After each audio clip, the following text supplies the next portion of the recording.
श्री राम के हनुमत हो सहाय। बंदो तुलसी के चरण जिनकी नो जग काज, कलि समुद्र बूढ़त लख्यो प्रगट्यो सत्य जहाज।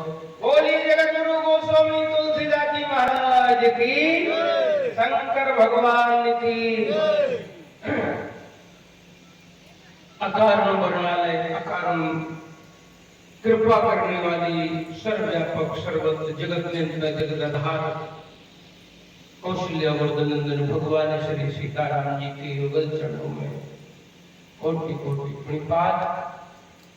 परम पूज्य संत श्री हनुमान जी महाराज के चरणों में कोटि कोटि वंदन।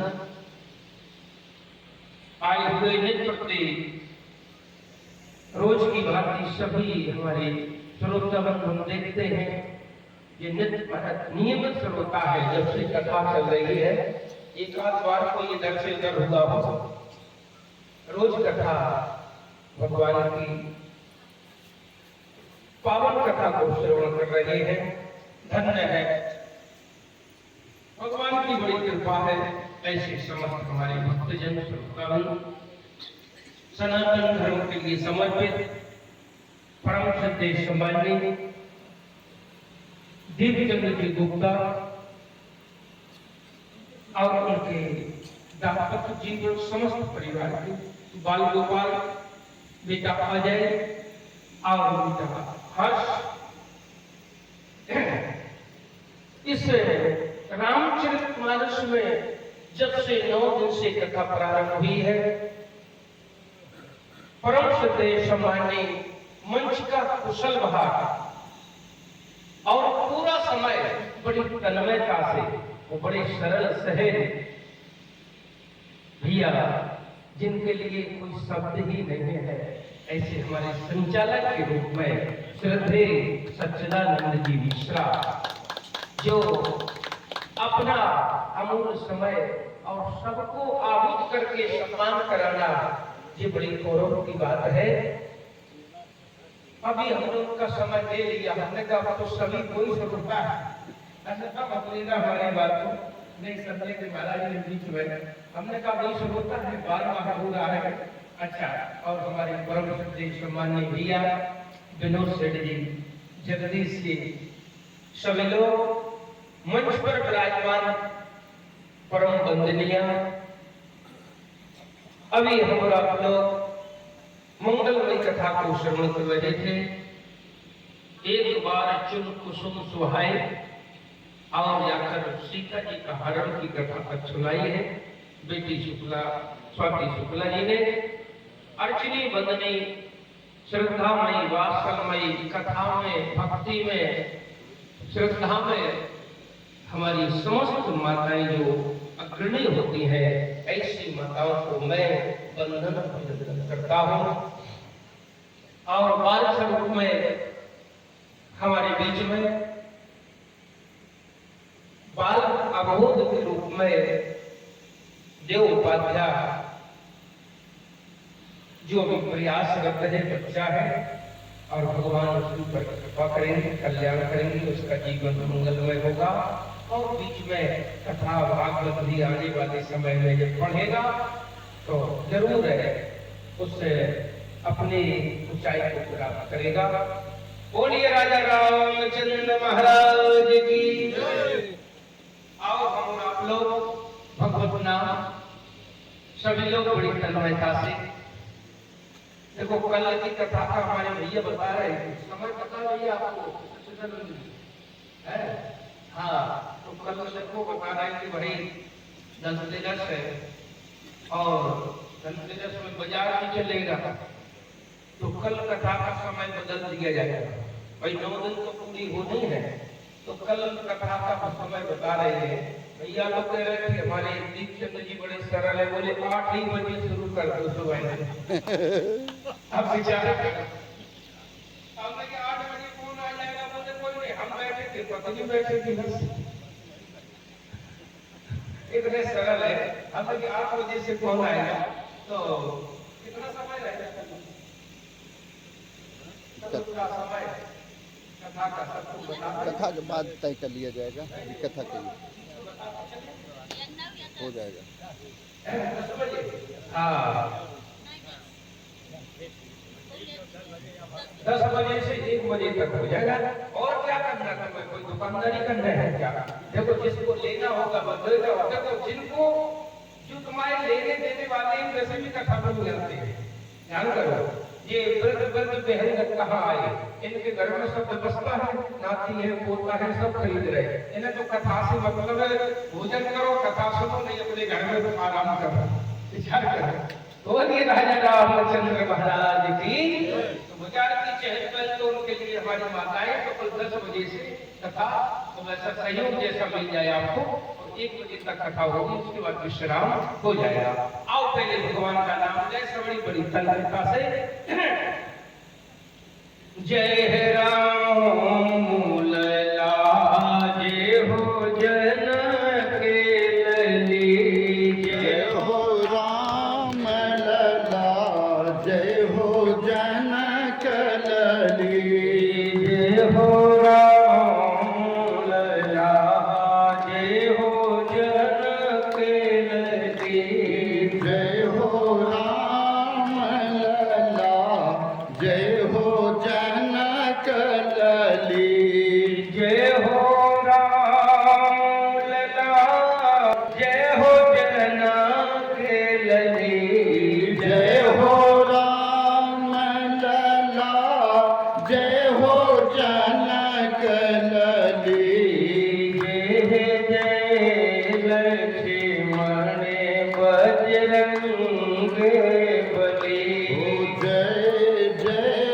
लक्ष्मण बजरंग बली, राजा दशरथ के राम भये, ओ राजा दशरथ जी के राम भये हैं, राजा दशरथ जी के राम भये, ओ राजा दशरथ जी के राम भये हैं, राजा जनक के भई है लली, ये हो राजा जनक जी के भाई हैं लली, जय राम लला जय हो जनक लली, जय हो राम लला जय हो जनक लली, जय हो राम लला जय हो जनक लली, जय हो राम लला जय हो जनक लली, जय जय लक्ष्मण बजरंग बली, जय जय लक्ष्मण बजरंग बली, बोलिए बजरंग बली महाराज की जय हो। शंकर भगवान की जय हो। तेजेश्वर महादेव की सरसूलनाथ की जय हो। काशी विश्वनाथ की जय हो। हनुमान जी महाराज की जय हो। जगत गुरु गोस्वामी तुलसीदास जी महाराज की जय हो। केजी बाजार की समस्त देवी देवताओं की जय हो। आयु संत समाज की जय हो। श्रोता समाज की जय हो। दीक्षक के माता पिता उनकी की जय हो। जय हो। बोलिए राजा रामचंद्र भगवान। आओ विगत 7 दिवसों 7 दिन से हम और आप लोग भगवान की अनेक गुणों को, क्योंकि भगवान के रूप है, नाम है, लीला है, धाम है। ये भगवान के 4 गुण हैं, नाम रूप लीला धाम। तो जीवात्मा चार में से किसी से भी जुड़ जाए तो फिर उसको भगवान की प्राप्ति हो जाएगी, मोक्ष हो जाएगा। नाम से जुड़ जाए, रूप से जुड़ जाए, भगवान की लीला से जुड़ जाए या फिर उनके धाम से जुड़ जाए तो सभी श्रोता बड़े तन्मयता से भगवान की निरंतर महाराज भगवान की पावन कथा को श्रवण कर रहे हैं। तुलसीदास जी रामचरितमानस में लिखते हैं, ये हमारे शरीर में जो मन है वो कैसा है। मन भगवान कृष्ण भी कहते हैं एक चंचल बहुत है, चंचल है। वो अभी आप यहाँ बैठे हैं लेकिन यहीं पर को भी उचाट मार जाए तो को खेत पर पहुंच जाए, नौकरी करते होंगे तो पुराने ऑफिस में पहुंच जाए, घर पे पहुंच जाए। लेकिन एक बात है कि मन कहां तक पहुंचता है, बोले कहीं भी पहुंच जाएगा। बोले ऐसा भी नहीं है, ऐसा भी नहीं है। तो फिर बोले जहां तक आप गए हैं मन आपका वहां तक जाएगा, अन्य नहीं जाएगा। जैसे आप बंबई गए होंगे तो तुम्हें पता है कि बंबई कहाँ है, तो हम गए नहीं तो हमारा मन क्या जाएगा। आपका शरीर अगर एक बार कहीं भी उस क्षेत्र में गया तो आपका मन भी वहां पहुंच जाएगा, तो वरना नहीं जाएगा। तो तुलसीदास जी कहते इस मन के लिए क्या करें। बाबा कह रहे मनि कर विषय, अरे मनि कर विषय अनल बल जरही होए सुखी।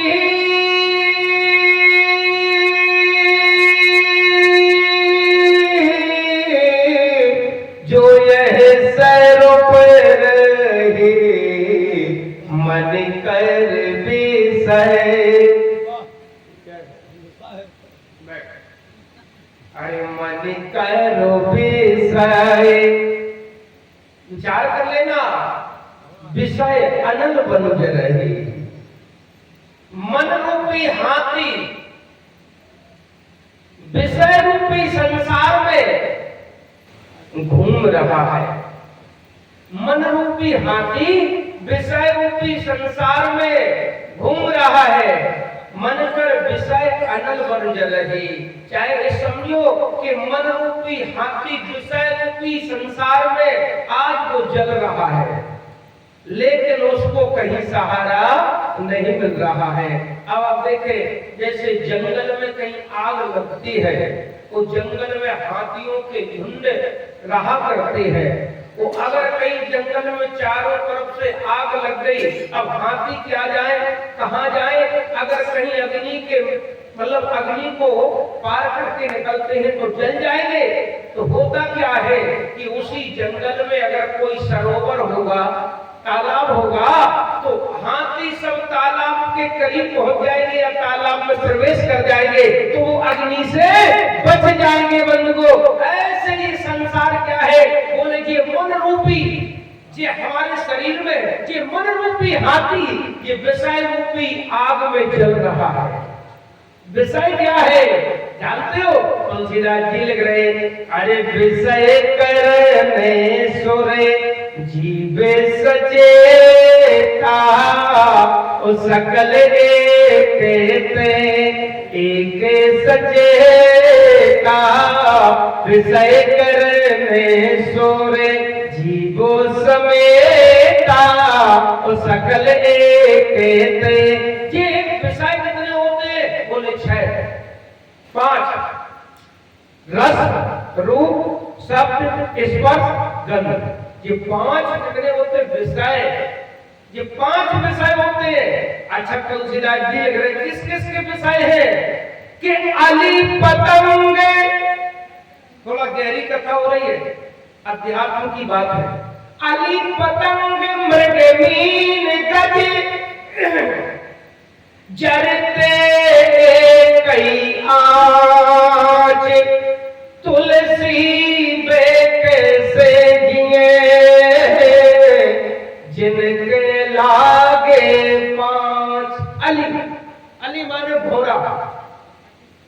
अच्छा, भौरा का एक विषय है, अब आप थोड़ा ध्यान से सुनना। भौरा अगर मरता है तो एक विषय के कारण, पतंगा मरता है तो एक विषय के कारण, हाथी पकड़ा जाता है तो एक विषय के कारण, मृग मारा जाता है या पकड़ा जाता तो एक विषय के कारण। अच्छा, और मछली पकड़ती है तो केवल एक विषय के कारण। तुलसीदास जी कह रहे, हे मानव ध्यान कर लेना। अब आप देखें कि जो भौरा का विषय क्या है बंधुओं, भौरा का विषय है रस लेना। रस लेना बोले हाँ, कैसे रस प्राप्त करता है भौरा कि जिस समय तालाब में कमल खिलते हैं, अब जैसे ही सूर्य भगवान का उदय हुआ कमल खिले, वो कमल खिले तो उसमें कमल खिलने में पराग निकलता है। जो कमल खिलेंगे तो पराग निकलेगा, तो भौरा आए और वो रस लेने के लिए, जब रस लेने के लिए आए तो कमल पे वो जाकर भौरा बैठ गया और रस लेने लगा। अब कमल के जानते हो कमल क्या होता है? बोले कमल जैसी सूर्य भगवान का महाराज उदय होता है, कमल खिलते हैं, उस सूर्य भगवान का अस्ताचल में जाना होता है तो कमल अपने आप कमल बंद हो जाते हैं। अरे किसी ने कहा भौरा अब ऐसा करो, अब ऐसा करो। बोले क्या करे कि कम से कम कल फिर सूर्य भगवान का उदय होगा, फिर कल आना और रस लेना, लेकिन सूर्य अस्ताचल को जा रहे हैं तो फिर क्या हो, तो इसमें अभी रस ले रहे हो तो जी बंद हो जाएगा कमल, इसलिए जाओ घर जाइए, बच्चों के पास जाइए। तो भौरा क्या कहता है, अरे कौन जाए वो कौन लौट के आए। बोले क्यों? बोले हम तो इसी में आनंद ले रहे हैं, इसी में आनंद ले रहे हैं। लेकिन बंधुओं वो कमल में, कमल ऊपर से बंद हो जाता, भीतर भौरा उसमें महाराज बंद हो गया, और जब बंद हो गया अब उसमें आनंद से वो क्या कर रहा है, पराग कर आनंद ले रहा है। ये विषय है उसका, रस का आनंद ले रहा है। लेकिन सूर्य भगवान के उदय होने के पहले एक मत वाला हाथी तालाब में पानी पीने जाता है, वो पानी पीता है, वो जिसमें भौरा बैठा है उसी कमल की डंडी को हाथी पकड़ता है, वो चबा जाता है। ये क्या है? बोले अहो मोय मेहमान बलवाना, कौन जाए कौन आए, तब तक काल रूपी हाथी आया और निकल गया। तो उसको एक विषय के कारण मारना पड़ा, वो पराग देता था। अच्छा, मछली का भी एक विषय है रस का, रस लेती है। बोले कोई भी चीज डालो मछली निकलती है। अच्छा, और उसके बाद देखो हाथी का भी स्पर्श का सुख है। तो तुलसीदास जी कहते हैं पतंगा का देखने का सुख है। देखा है बरसात में पतंगा निकलते हैं, और जब कोई दीपक पुराने जमाने में जलते थे, और अभी कोई लालटेन हेलोजन जलता है, तो जानते दीपक क्या करते, वो पतंगा क्या करते, अपने प्राणों को वहीं पर आहुति कर देते हैं। लेकिन कोई कहता है भाई इस समय शाम का समय है, प्रकाश हो गया है, भाई तुमने देख लिया, हट जाओ घर जाइए। बोले नहीं, हमारा मोह अगर किसी से है तो हमारा तो दीपक से है, तो वो अपने प्राणों को दे देता है बंधुओं। तो तुलसीदास जी कह रहे अली पतंग मृग मीन गजे,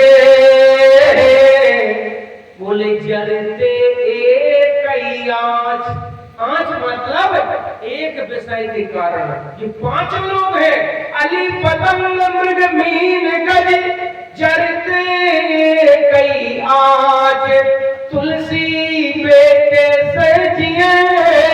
बोले कौन? बोले जिनके लागे पांच।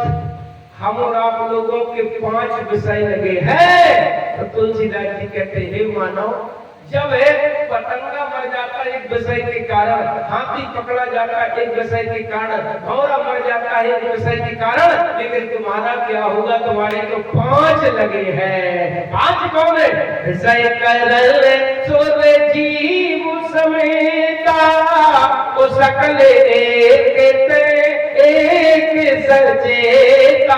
तो मेरे कहने का तात्पर्य इस मन रूपी हाथी शरीर में जो मन है, जो मन रूपी हाथी विषय रूपी संसार की आग में जल रहा है। हर कोई जल रहा है। हाँ, विषय रूपी हाथी विचार कर लेना, हमारा मन रूपी हाथी विषय रूपी संसार में जल रहा है, लेकिन उसको सुख नहीं मिल रहा है। सुख कहाँ मिलेगा? बोले अगर तालाब, तो तालाब कौन है? बोले रामचरितमानस रूपी तालाब में अगर प्रवेश कर जाएगा तो उसको फिर सुख मिल जाएगा।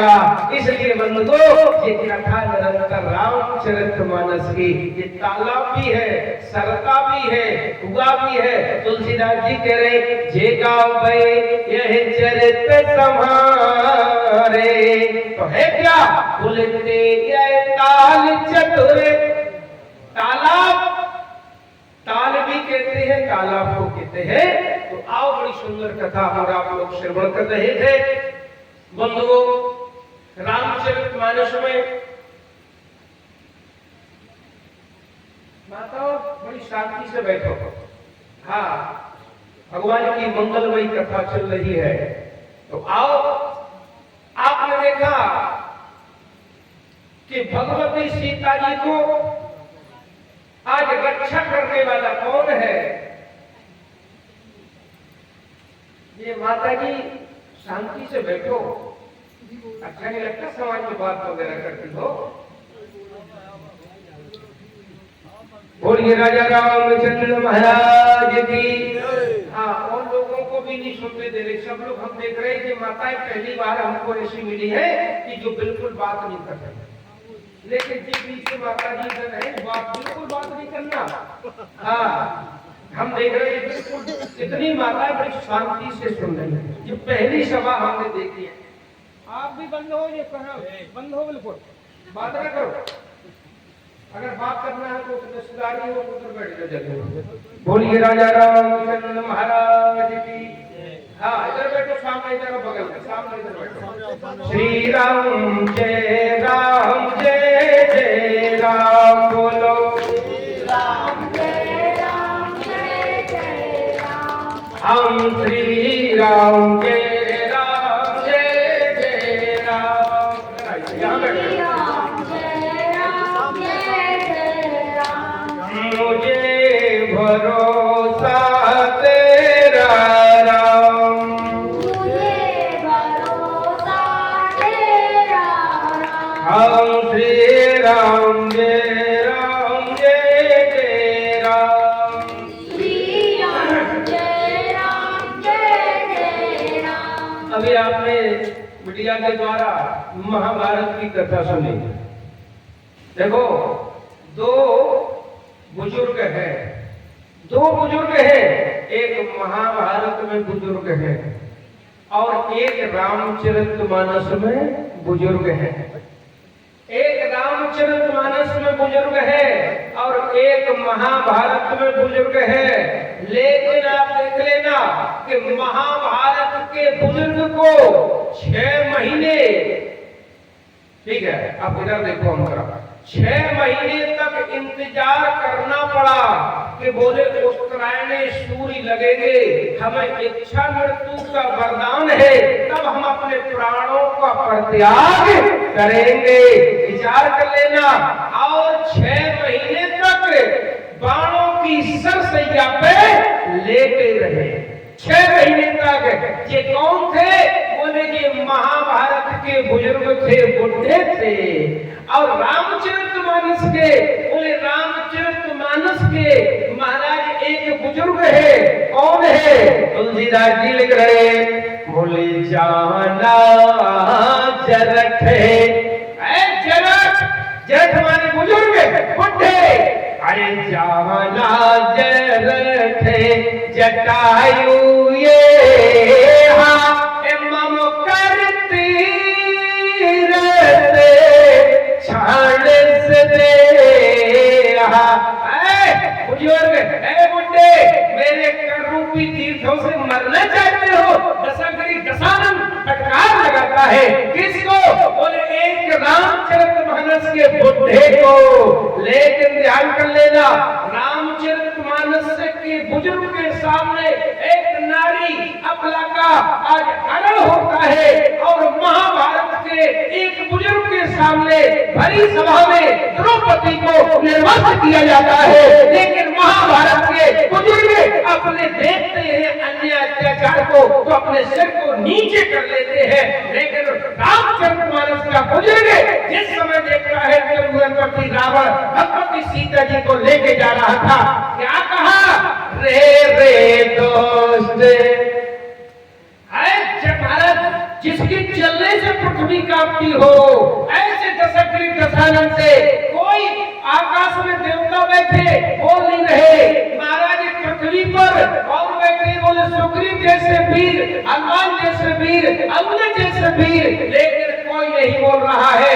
तो गीत ने कहा न देवताओं की जिम्मेदारी है न नीचे वालों की जिम्मेदारी है। बोले क्यों?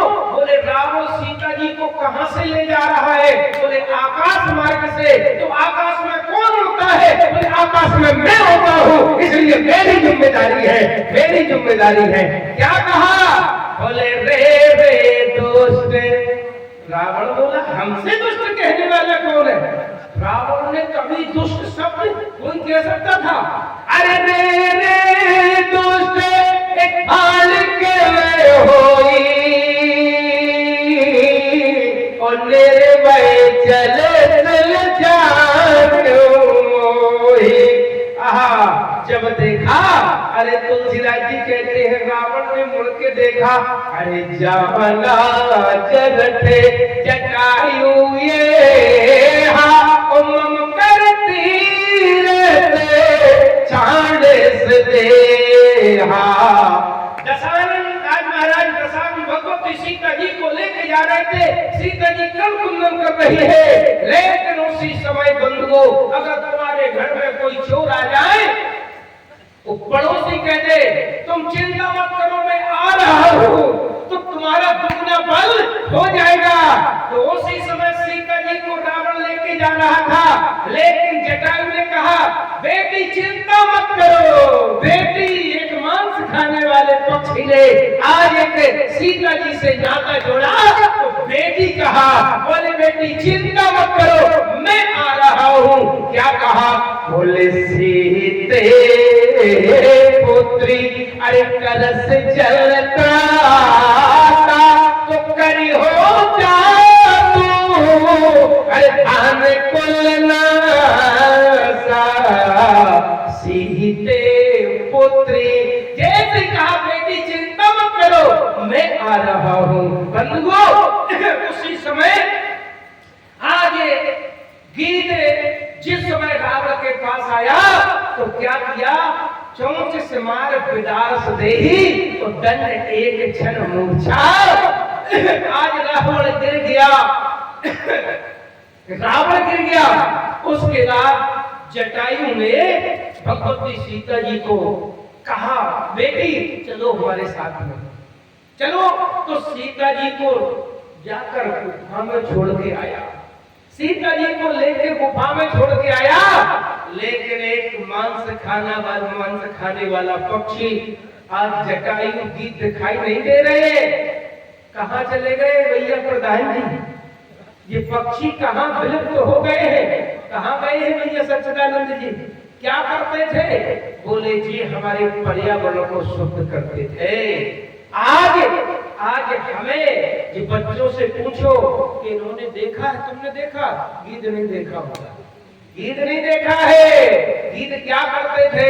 काजू किशमिश अखरोट बादाम नहीं खाते थे। क्या खाते थे? उनका केवल भोजन था तो केवल मांस था। वो भी कौन सा मांस था? बोले जब मर जाने के बाद पशु महाराज फेंका जाता था उसके मांस को अपना भोजन बनाते थे। क्यों? वातावरण प्रदूषित होता था, पर्यावरण शुद्ध करने के लिए ये प्रकृति ने गीत को बनाया था। लेकिन बाहर हिंदुस्तान, ऐसा हिंदुस्तान देश है जहां पर भगवान श्री राम महाराज क्षीर सागर से उतर के हिंदुस्तान में जन्म लिया। लेकिन पैसे के पीछे इस आदमी ने अपने घर में बूढ़ा बैल चलते थे तो अब तो बंद ही हो गए। विचार करो, अगर भैंस है भैंस को बेच देते हैं, कसाईयों से कटती है। अब बताइए जब पशु घर में नहीं मरेंगे तो फिर क्या होगा? ये क्या खाएंगे, क्या खाएंगे? तो फिर बोले भाई, उनसे पूछा गया गीत से कि आपने हिंदुस्तान क्यों छोड़ दिया? बोले क्या करे, यहाँ का आदमी इतना गिर चुका है कि हमारा भोजन छीन लिया है, तो हम यहाँ क्या करेंगे, हम क्या करेंगे? आप देखो केरल में देखिए, आप तमिलनाडु चले जाइए, आप बंगाल चले जाइए, नॉर्थ ईस्ट चले जाइए, कितनी कटान हो रही है पशुओं के प्रति। लेकिन वहाँ लोग खा रहे हैं और बाहर भी विदेश जा रहा है। लेकिन अपने यहाँ पर थोड़ी बाबा के कारण अभी रोक लगी है। हाँ, लेकिन अपन लोगों को वही परेशानी तो हो रही है कि भाई ये किसानों को, लेकिन उसके बाद भी भगवान की कृपा से किसी की ये नहीं होता कि भाई बिल्कुल हमारा पशुओं ने खेत ही पूरा खाली कर दिया है। ये गाय माता है, जगत जननी है, 33 करोड़ देवता निवास करते हैं। ऐसी कोई भी मां नहीं होगी जो अपने बेटे को भूखा रखे। ये बंधुओं, गाय माता है और भगवान भी आते हैं। जिसके लिए आते हैं हम आप लोग पशु मानते हैं, लेकिन भगवान लीन मनुज अवतार निज इच्छा निर्मित तने माया गुण गोपाल। तो मेरे कहने का तात्पर्य, अब रावण थोड़ा ऊंचे से महाराज विगत हुआ, उसको थोड़ा होश आया।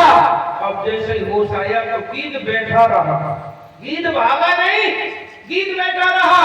और बैठने के बाद उसी समय रावण से गीध ने कहा, ऐ दशानन, तुम भगवती सीता मेरी बेटी को लेके तुम अपहरण करके ले जा रहे थे। ए दुष्ट, पहले तुम ये बता कि तेरे प्राण कहाँ है, प्राण कहाँ है? तो दशानन ने कहा प्राण? बोले हाँ। बोले प्राण तो मेरे पैर के अंगूठे में है, पैर के अंगूठे में है। क्यों? ये खल है, दुष्ट है। इसने सोचा कि जी अभी चोंच का परिहार करेगा तो इसके पंख हम काट देंगे, क्योंकि पशुओं पक्षियों का बल होता है तो केवल पंख ही होता है। तुलसीदास जी कह रहे, काटे से पंखे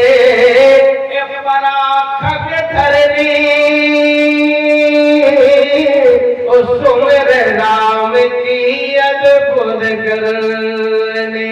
आज गीत रो रहा है, रोने लग गया। बंधुओं, ये गीत का और राम का क्या महाराज, ये गीत और श्री राम जी का रिश्ता क्या है? क्या रिश्ता है श्री राम जी का? तो गीत का बहुत गहरा रिश्ता है। बंधुओं, आपको बताएं क्या गहरा रिश्ता है। एक बार चक्रवर्ती सम्राट महाराज दशरथ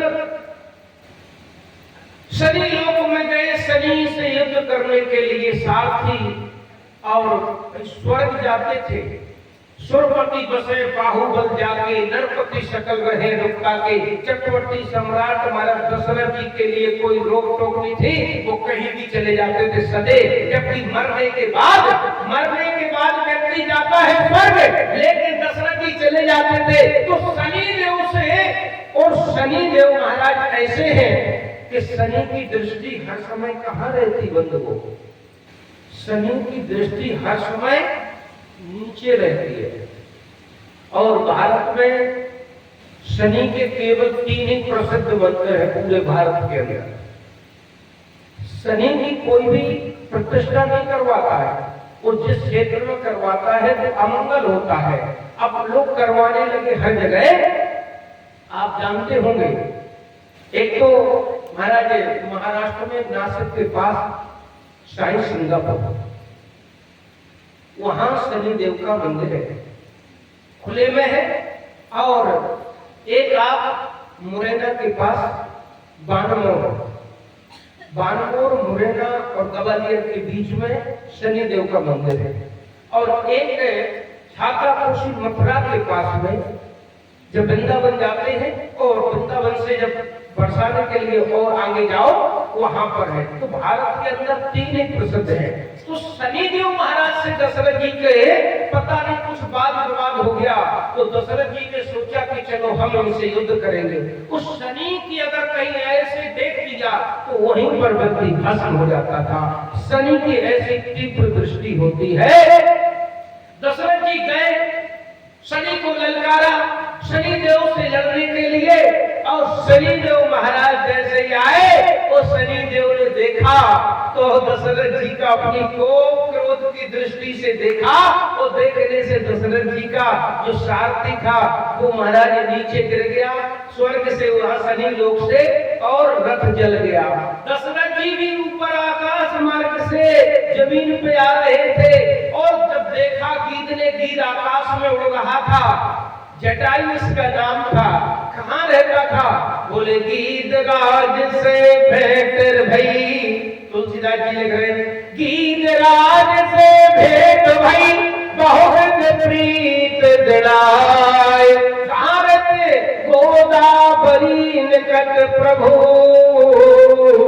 रहे परमो ग्रह छाय। जी गोदावरी के समीप में रहने वाले गोदावरी वहां नासिक में रहता था।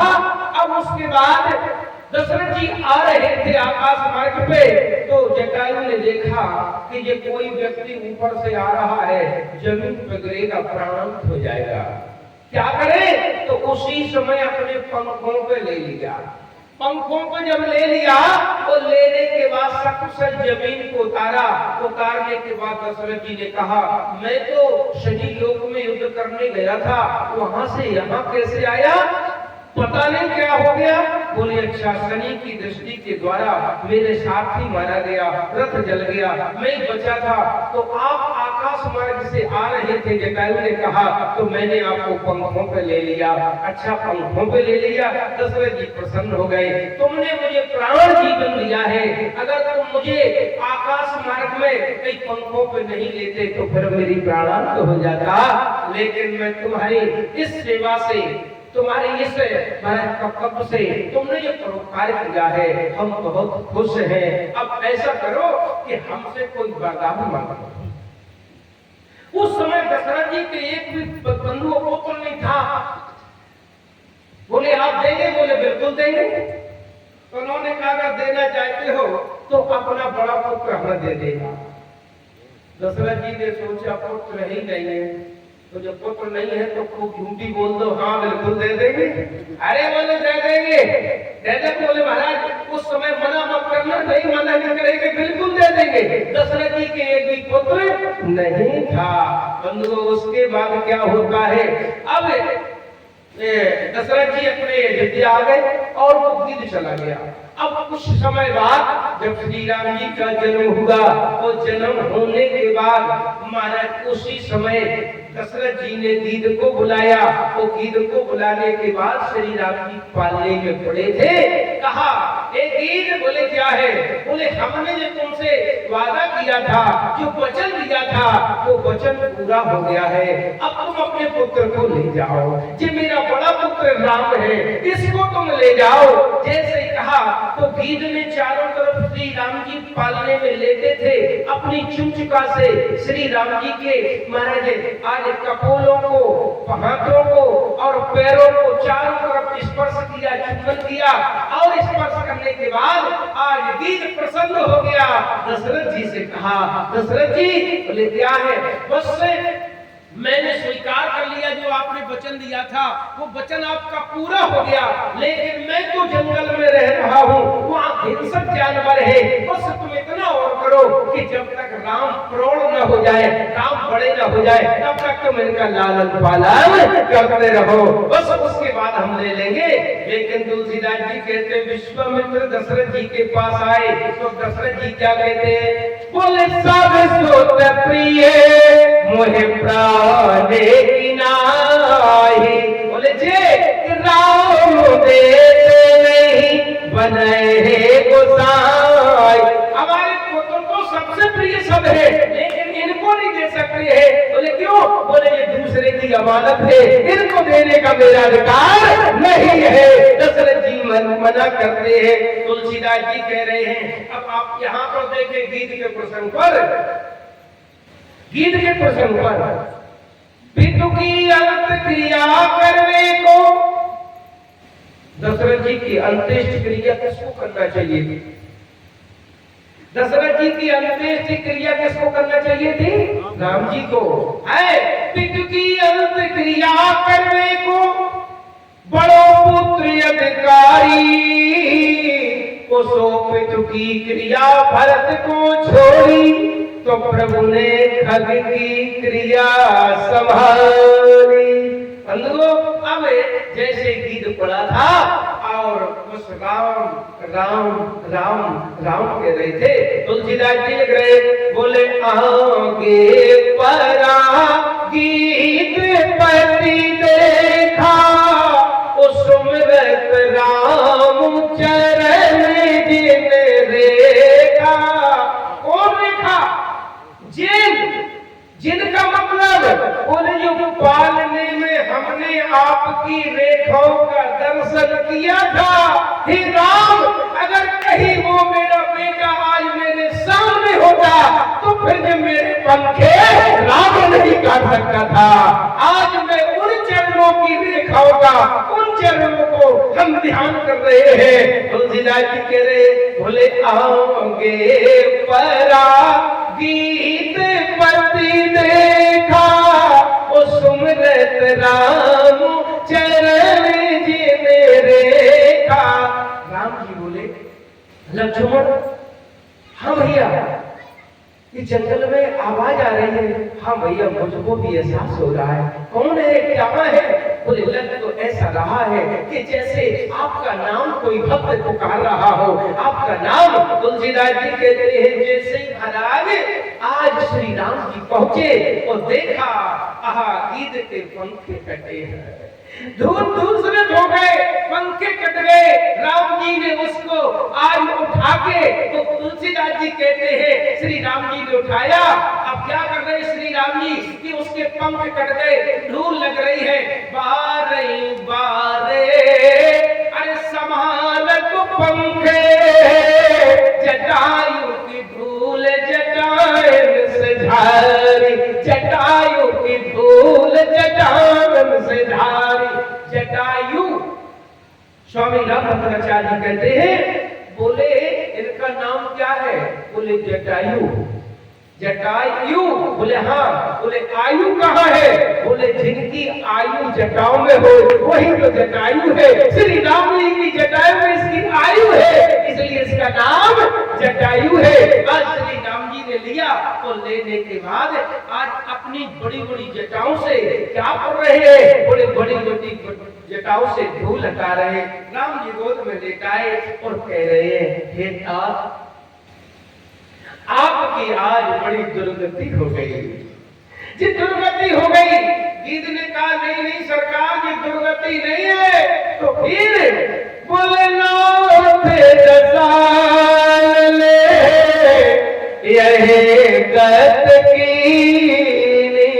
प्रभु ये दुर्गति नहीं है, ये तो गति हो गई है। ये गति हो गई है। गति बोले हाँ, अरे आपके पंखे कट गए, रक्त निकल रहा है, धूल पड़ी है, ये आपकी गति है, ये दुर्गति नहीं है तो क्या है? जटायु ने कहा प्रभु नहीं नहीं, ये दशानन ने मेरी दुर्गति नहीं की है, गति की है। बोले क्यों? बोले प्रभु इससे ज्यादा और क्या सौभाग्य हो सकता है? बोले क्यों? बोले जब तक हमारे पंखे लगे रहे, ध्यान कर लेना। जटायु ने कहा प्रभु जब तक हमारे पंखे लगे रहे, कभी आपने गोद लिया? आहा, क्या बात है। कभी गोद लिया? राम जी बोले नहीं, गोद लिया नहीं। अच्छा प्रभु, तो क्या फिर मेरे पास आए हो? बोले नहीं आए। बोले जब रावण ने मेरे पंखे काट लिए तो प्रभु आपने भी गोद में उठा लिया है। अब प्रभु आपने ही गोद में उठा लिया है। बंधुओं, ये पंखे क्या है? हमारे सच्चिदानंद जी कहते हैं कि महाराज थोड़ा बुंदेलखंडी कभी कभी भूल जाते हो तो समझ में नहीं आता है। देखो, ये पूर्वांचली बुंदेलखंडी का समन्वय भाषा का है, क्षेत्र क्षेत्र के। तो ये पंखा तो जानती होंगे, पंखे पक्षियों के। तो एक संत कह रहे थे कि पंख क्या है? बोले पंख अहंकार का प्रतीक है। पंख अहंकार का प्रतीक है। मानो जटायु ने कहा, प्रभु जब मेरे अहंकार रूपी पंख कटे तो आपने गोद में उठा लिया, और जब तक पंख नहीं कटे थे तब तक आपने गोद में नहीं लिया है, गोद में नहीं लिया है। तुलसीदास जी कह रहे, आज श्री राम जी ने देखा भूलना थे दसानल यही गत कीनी, उते ही खल जनक सुतार लीनी, ले दक्षिण दिस गयो गुसाई, ओ बिलपत अते पुररी की नाई। प्रभु अब ऐसा करो, राम जी ने क्या कहा है? राम जी से कहा कि प्रभु दक्षिण दिशा के लिए रावण लेके चला गया। भगवती सीता जी को रथ में डाल के दक्षिण दिशा के लिए लेके चला गया। सीता जी अनेक प्रकार से विलाप कर रही थे। हाँ जगवीर एक रघुराया, कहीं अपराध तिसारे उड़ाया। माताओं, सीता जी ने अपने जीवन में, सीता जी ने अपने जीवन में एक बार सोना मांगा। ध्यान करो, ये मार्मिक बात है। हमारे भैया हंसने लग गए। सीता जी ने अपने जीवन में बस एक बार सोना मांगा। बोले कौन सा सोना? वो भी रोल्ड गोल्ड का, नकली। मानिज कैसा था? नकली था।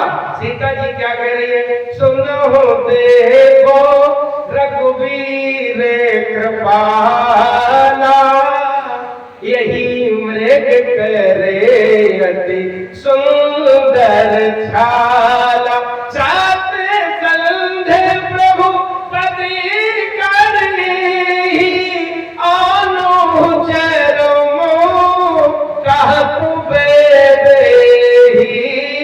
सीता जी कह रही है, सुनो देवो, जय दाम्पत्य जीवन में पति पत्नी का बोलना, प्रेम से बोलना, ये है रामचरितमानस में शिक्षा।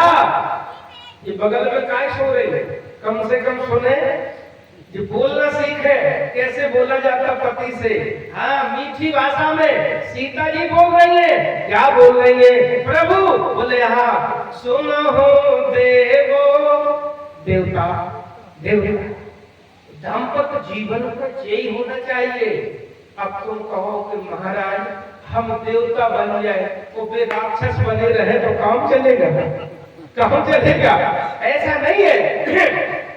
तुलसीदास जी कह रहे, सीता जी कह रही है, सुनो देवो रघुवीर कृपाला, यही मृग करे अति सुंदर छाला। हे प्रभु, इस सोने का मृग पहली बार मांगा, और जब पहली बार मांगा तो राम जी ने कहा, सीता, बोले क्या? बोले ये नकली है, रोल्ड गोल्ड है। बोले नहीं, हमें तो यही चाहिए। तो विचार करो, जब एक बार मांगा तो फिर राम जी ने वहां पहुंचा दिया। सीता जी, तुम्हें ज्यादा सोने की चिंता है तो जाओ तुम सोने की लंका में पहुंच जाओ। तो सीता जी लंका पहुंच गई है। तो मेरे कहने का तात्पर्य, पति की परिस्थिति को देखते हुए ही कोई चीज की डिमांड रखना चाहिए।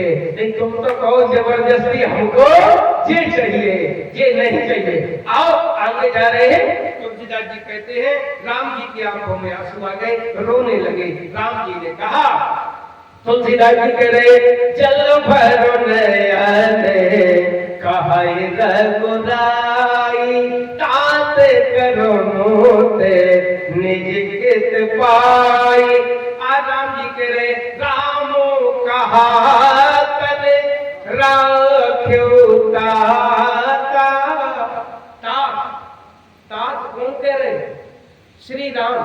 तो तात किससे बोला जाता है? तात बड़े भैया को, चाचा को, पिताजी को। तो मानो आज जटायु का श्री राम जी का रिश्ता किसका है? बोले पिता और पुत्र का रिश्ता है, पिता पुत्र का है। राम जी ने कहा अचल करो तने राखो प्राणा, तुम शरीर को रखो, शरीर को रखो। राम जी ने कहा हे तात, पिताजी स्वर्गवासी हो गए, मेरा वनवास हो गया, अयोध्या की राज सत्ता गाली गद्दी खाली है। अब ऐसा करो कि पिताजी अगर होते तो मुझे पिता का सुख मिलता, अब मैं पिता नहीं है तो मुझे वो सुख नहीं मिल रहा है। अब ऐसा करो कि आप मेरे पिताजी के मित्र थे, तो मित्र का मतलब क्या होता है कि आप जो मेरे पिता है वही आप हैं। हे जटायु, अब अयोध्या चलो, अयोध्या राजगद्दी पर बैठ के हम चारों भाइयों को आप जो भी कार्य बताएंगे हम चारों भाई आपकी आज्ञा का पालन करेंगे। लेकिन आप ऐसा करो कि अयोध्या चलो, अपने शरीर को रखो। जटायु ने कहा प्रभु ठीक है, हम तुम्हारी बात मान लेते हैं, लेकिन ये बताओ कि जिस दिन मेरे प्राण छूटेंगे, जिस दिन मेरे प्राण छूटेंगे, क्या मुझे दोबारा गोद में आप उठाओगे? श्री राम जी ने कहा कोई जबरदस्ती कोई मेरी महाराज, कोई ये हमारी जबरदस्ती नहीं है, पता नहीं हम कहाँ चले जाए और कब अपनी मृत्यु हो जाए। तो जटायु ने कहा फिर हम ऐसा मौका भी छोड़ने वाले नहीं है। हे प्रभु, हम मौका ऐसा नहीं छोड़ सकते हैं कि जहाँ पर जगत नेता जगदाधार खंड कोण ब्रह्मांड नायक पर ब्रह्म जगदीश जो महाराज दशरथ जी को गोद नहीं मिली सरकार, आज वो गोद मुझे मिल रही है, इससे ज्यादा और बड़भागी कौन हो सकता है? इसलिए ऐसी स्थिति को हम पर्याप्त नहीं कर सकते हैं। अच्छा, तुलसीदास जी कहते हैं श्री राम जी के आंखों में आंसू आ गए। तुलसीदास जी लिख रहे, देखो श्री राम जी दशरथ जी के लिए नहीं रो रहे, किसके लिए रो रहे?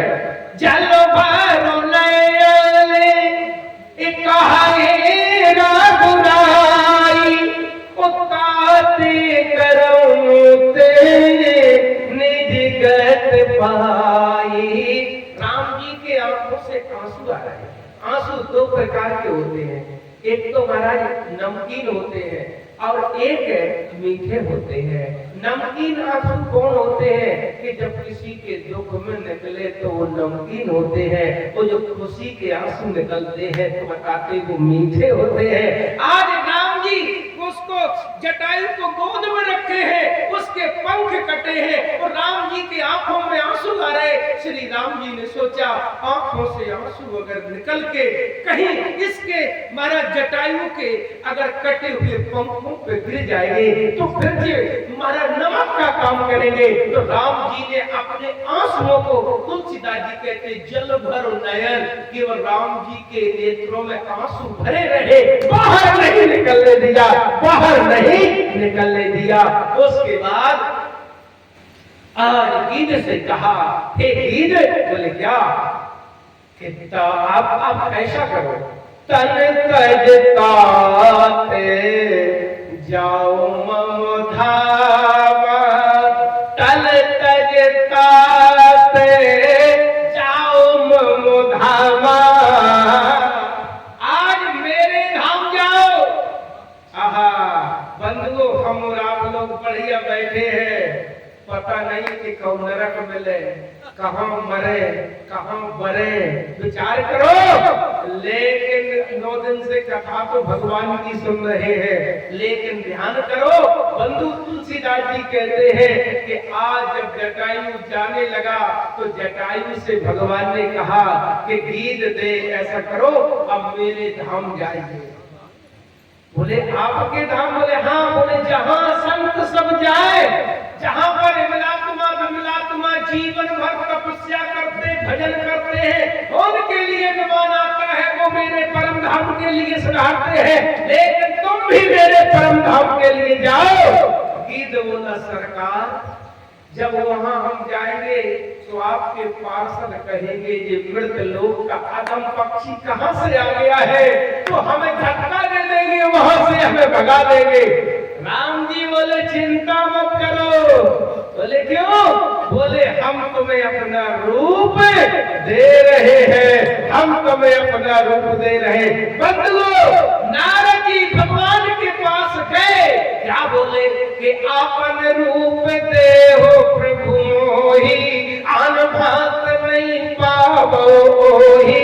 प्रभु अपना रूप दे दो। तो भगवान ने बंधु नारद जी को रूप न दे के बंदर बना दिया, लेकिन एक मांस खाने वाले गीध को अपना रूप भगवान दे रहे हैं, रूप दे रहे हैं भगवान। क्यों?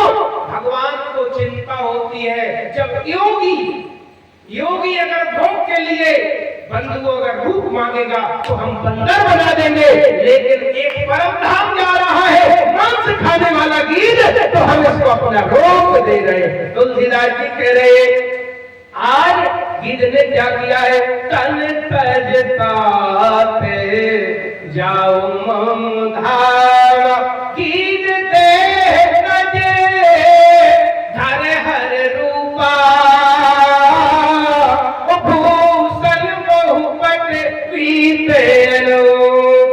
तुलसीदास जी लिख रहे राम काज कानल कल जागी, और हरपुर गयो परम बड़ भागी। राम काज, आज राम काज में बंधुओं हम और आप लोग अपने काम में लगे हैं। ठीक है काम भी करना चाहिए, ये नहीं कहते हैं, लेकिन आज गीध ने राम काज में अपने शरीर का परित्याग किया। तो तुलसीदास जी कहते राम काज कारण तन त्यागी, तो हरिपुर गयो कहाँ? बोले परम बड़ भागी। भगवान ने आज चतुर्भुजी रूप बना के महाराज गीध को आज अपने लोक के लिए प्रस्थान कर दिया है।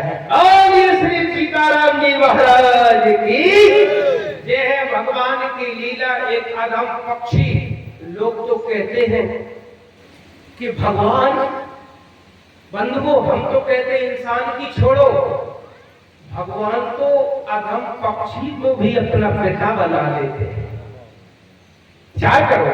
अरे ब्राह्मण ठाकुर की तो बात छोड़ो, लोग ब्राह्मण ठाकुर को जाना तकबीर करते, हम तो कहते हैं कि भगवान श्री राम तो भीलनी अदम जात की सबरी को भी मां बता लेते हैं और झूठे में खाते हैं। बंधुओं ये है भगवान की लीला। केवट एक गंगा के किनारे का रहने वाला केवट, उसको भी सखा बना लेते हैं। ये है श्री राम जी का हमारा समाजवाद है श्री राम जी का। श्री राम जी ने दलित कुचले हुए महाराज समाज के बहिष्कृत है उन लोगों को आज मुख्य धारा में जोड़ने का काम अगर किसी ने किया है बंधुओं तो श्री राम जी ने।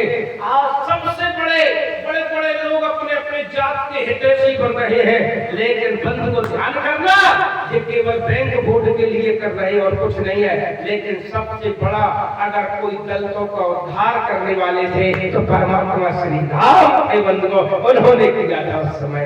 तो मेरे कहने का तात्पर्य आज भी 9 लाख वर्ष से आज भी रामचरितमानस को घर घर गाया जा रहा है। बड़े प्रेम से लोग देखो महाराज राजन महाराज की कथा में आए महाराज जगह नहीं है पुराणपुर में, बताइए आप क्यों कथा हो रही है, आनंद आ रहा है, जहां जैसी व्यवस्था तहां वैसी कथा हो रही है। तो ये अनादिकाल से चल रही है बंधुओं। अब आगे चलते हैं भगवान श्री राम। आगे चले तुलसीदास जी कह रहे हैं कि सबरी मैया के पास सबरी मैया ने नौला भक्ति का उपदेश दिया। तुलसीदास जी लिख रहे हैं आज सबरी मैया प्रतीक्षा कर रही है। देखो रामचरितमानस में प्रतीक्षा, एक शायर ने लिखा सब्र कर बंदे बुरे दिन गुजर जाएंगे, वो हंसी करने वालों के चेहरे बदल जाएंगे।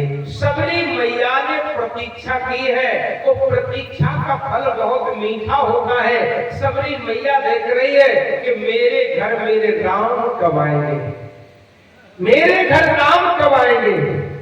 आज महाराज जब राम का आगमन हुआ तो सबरी एक तक निहार रही है। तुलसीदास जी लिख रहे, सबरी देखे राम गृह आए, मुनि के बचन समुझ जिए भाई। मुनि के वचन, कौन मुनि के? बोले अपने गुरु के वचन याद आ गए कि गुरु के द्वारा दिया हुआ मंत्र कभी महाराज असफल नहीं होता है। जैसे ही उनके गुरु महाराज मतंग जी अपने शरीर को त्यागने लगे, बगल में सबरी आई, गुरु के चरणों में प्रणाम किया। गुरुदेव, आप कह रहे थे कि भगवान एक दिन जरूर आएंगे, लेकिन आज आप साकेत लोग जाने के लिए आज महाराज प्रस्थान कर रहे हैं। लेकिन ये बताओ गुरुदेव, चलते चलते समय शरीर का आत्मा त्याग कर रहे हो, भगवान कब आएंगे? आज मतंग जी ने वो भीलनी सबरी के मस्तक पे हाथ रखा, कहा बेटी चिंता मत करो, बस तू प्रतीक्षा करना, एक दिन जरूर तेरे घर में भगवान का प्रवेश होगा, भगवान एक दिन आएंगे। बंधुओं, तो गुरु के वचन जो दिए जाते हैं, जो श्रद्धा से, निष्ठा से, भाव से गुरु के वचनों का पालन करता है, तो एक दिन न एक भगवान आ ही जाते हैं। आज सबरी बात देख रही थी कि कहां से आएंगे, किधर से आएंगे, पूरब से आएंगे कि पश्चिम से आएंगे। तुलसीदास जी करे, सबरी देख राम गए आए, मुनि के वचन समुझ दिए भाई, सरस लोचन बाहु विसारा, जटा मुकुट और सिर में रुमाला। आज बोलिए रामचंद्र भगवान की।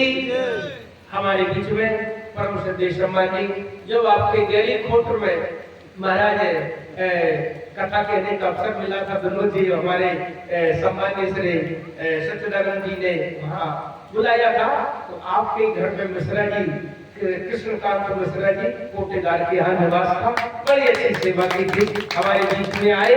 भगवान कल्याण तो सभी का करेंगे। और हमने फोन भी किया था, हमने कहा भैया कथा सुनने के लिए आना।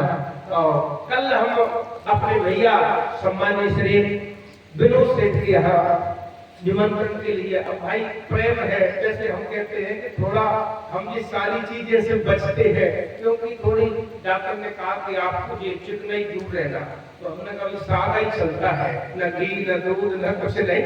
तो आपके यहाँ गए, भगवान ने आपकी बड़ी अच्छी सेवा की, भगवान सबका कल्याण करे। तो आओ, आपका नाम क्या है?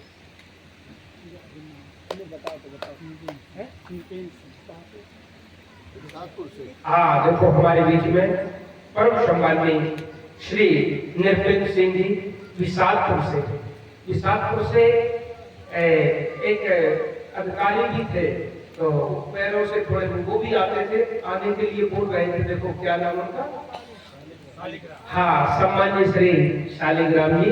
तो हमारे बीच में ये भैया नितिन सिंह जी बराबर कथा सुनने के लिए आ रहे हैं। एक भगवान की है कि भगवान की कथा के लिए लोग अपने आप जुड़ते हैं। जी प्रभु की कथा, बंधुओं, लोग कहते हैं कि हमको बड़ा पैसा लगता है क्या, कि बोले हमारी कथा, ईमानदारी से बताओ, अगर आप अपनी कथा कहने लगो या हम अपनी कथा कहने लगे, बताओ एक भी आदमी यहाँ रुकेगा?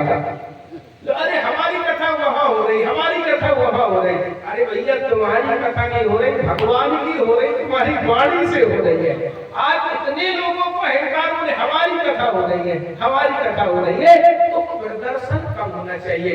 और ये चीजों से हम भगवान बचाए तो बढ़िया है।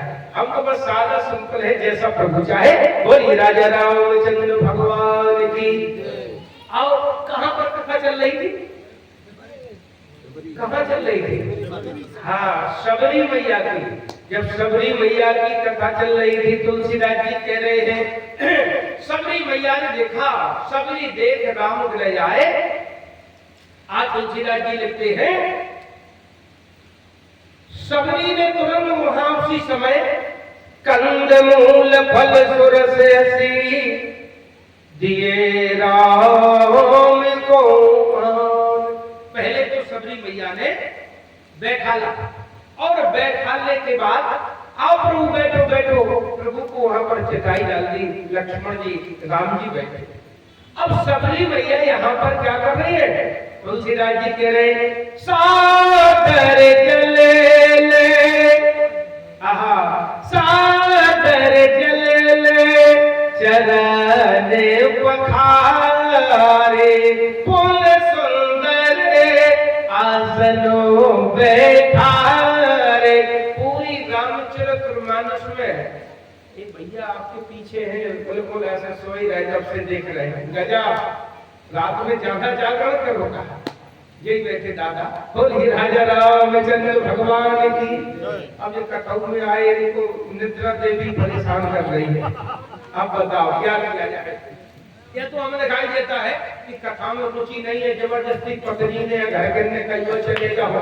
अब कथा में रुचि तो है, जानते रहिए तो आराम से सो रहे। चलो खैर, बोलिए राजा रामचंद्र महाराज की। आज पूरी रामचरितमानस के अंदर भगवान श्री राम जी के पैर कितने बार धोए गए? कितने बार? 2 बार। 2 बार, हाँ 2 बार। लेकिन तुलसीदास जी कह रहे कहाँ कहाँ? बोले एक तो केवट के यहाँ और एक शबरी के यहाँ है, लेकिन 3 जगह धोए गए। बोले कहाँ पर?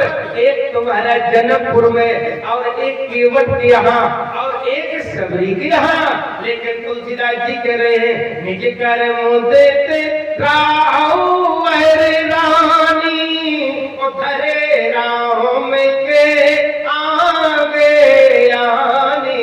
मंडप के नीचे क्या कर रहे हैं? बोले महाराज दंपति आज पति जनक और सुनेना, सोने का कलश है और सोने का कलश है, परात है, उसमें श्री राम जी के मंडप के नीचे पांव पकड़ रहे हैं। सादर जल ले।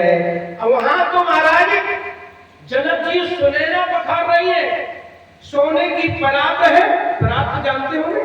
हाँ, सोने की परात है।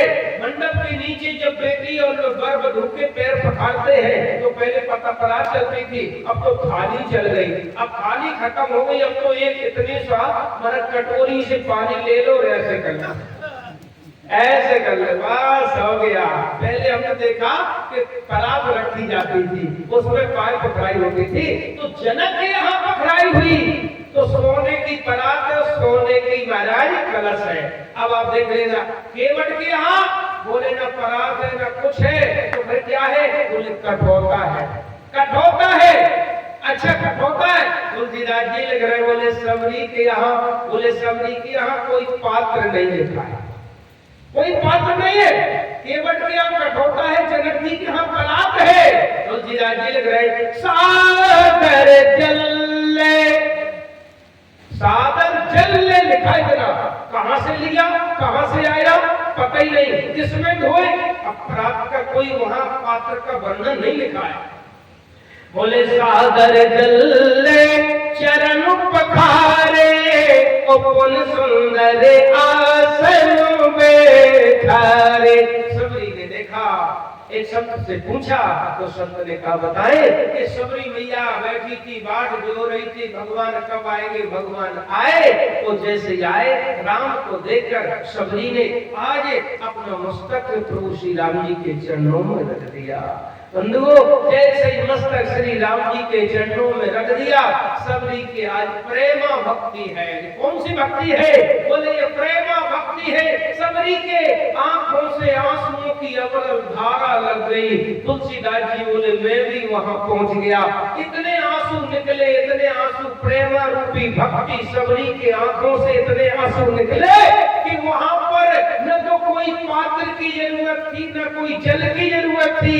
केवल सबरी के भक्ति रूपी प्रेम के आंसू से श्री राम जी के पैर पकड़ गए हैं, श्री राम जी के पैर धो गए हैं। यहाँ पर कोई वर्णन नहीं लिखा है। तब तुलसीदास जी कहते सादर जल चरण पखारे, कौन सुंदर आसन बैठारे। जब आसन पर बैठ गए, सबरी से राम जी ने कहा मैया, बोले हाँ, बोले भूख लगी है। भूख लगी तो सबरी फल लेके आएगी। क्यों? देखो भगवान कन्हैया को भूख लगती है तो महाराज विदुरानी के घर पहुंचते हैं। सभी लोग जानते हैं कि दुर्योधन की मेवा त्यागी और साग विदुर कर खाए, सबसे ऊंची प्रेम सगाई। पहुंच गए वहां पर, मैया मैया मैया, बोले हाँ। बताते हैं मैया अपने मारा तन पे अच्छी तरह से कपड़े भी नहीं डाले थे। प्रेम के कारण बंधुओं नेम भी टूट जाता है। मुरारी बापू कह रहे थे कि बंधुओं हमारा नियम है कि चातुर्मासा में हम बोलते नहीं हैं। चातुर्मासा का मतलब पूर्णिमा होने के बाद हम 4 महीना तक बोलते नहीं है। लेकिन बंधुओं कभी कभी कहीं आश्रम में, कहीं संत के समीप में पहुंच जाते हैं तो उनके प्रेम के कारण बंधुओं वो प्रेम होता है, वो प्रेम में खूब ताकत होती है कि नियम को भी तोड़ देता है। बंधुओं प्रेम क्या है कि बोले जो नियम को न तोड़ दे। तो आज भगवान से कन्हैया पहुंचे। मैया जानते हैं विदुरानी के यहाँ केला खाए और इतना तृप्त हुए, इतना तृप्त हुए। काका जी आए, अरे पगली क्या कर रही हो? कन्हैया को भोजन करा रही। अच्छा ये चिक्कल दे रही हो? चिक्कल? बोले हाँ। कन्हैया की आंखों में आंसू आ गए। कहा काका आज मैं इतना तृप्त हो रहा था, इतना तृप्त हो रहा था, लेकिन बीच में भूखा रह गया। तुमने मैया को डांट दिया है इसलिए मैं भूखा रह गया। इधर भगवान श्री राम जी आज सबरी के माँ के बेर खा रहे। तुलसीदास जी कह रहे कल मूल फल सुरस अति।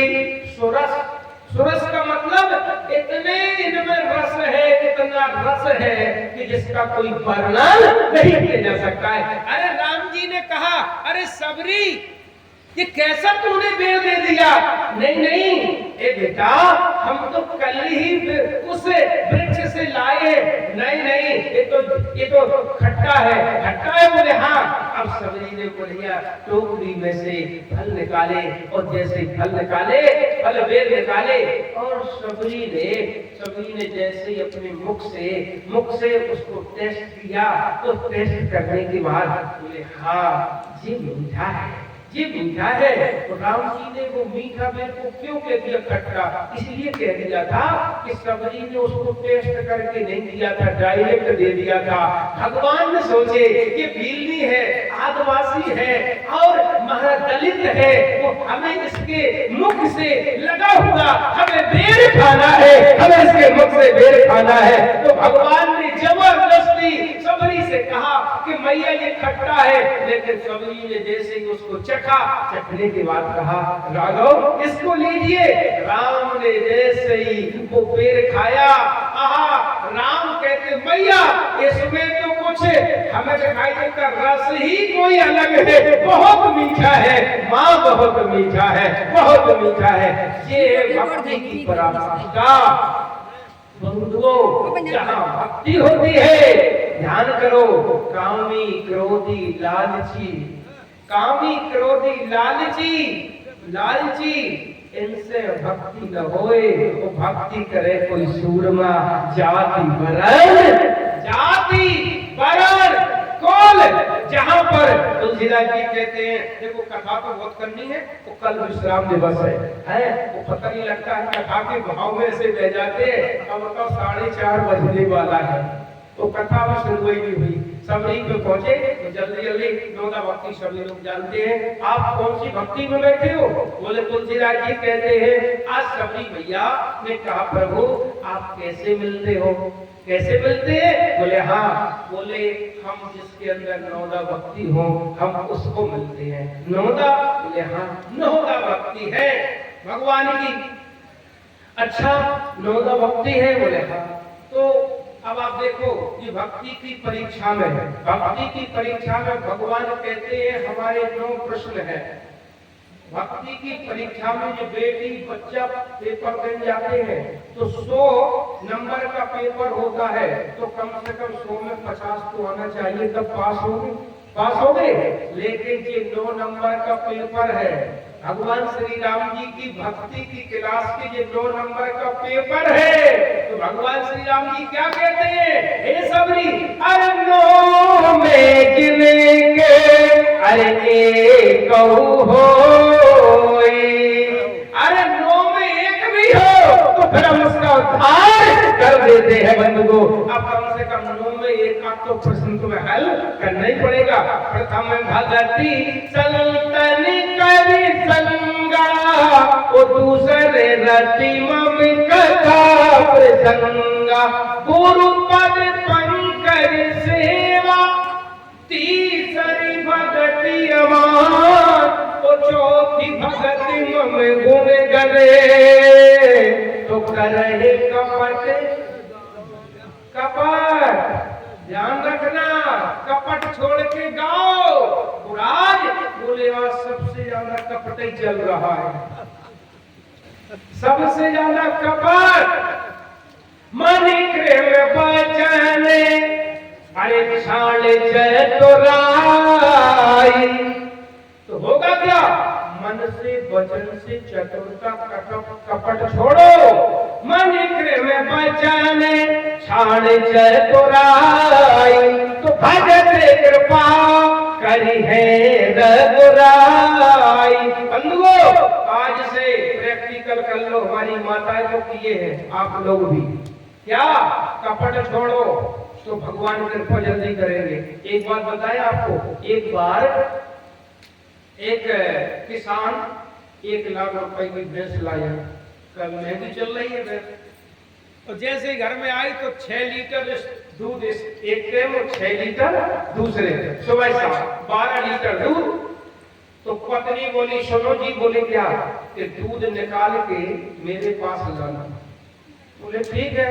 तो जैसे ही दूध उन्होंने 6 लीटर निकाला, तो निकालने के बाद पत्नी के पास रख दिया, तो पत्नी ने बढ़िया शुद्ध अच्छा नल का पानी 2 लीटर डाल दिया, और 2 शाम के और 2 महाराज 2 सुबह।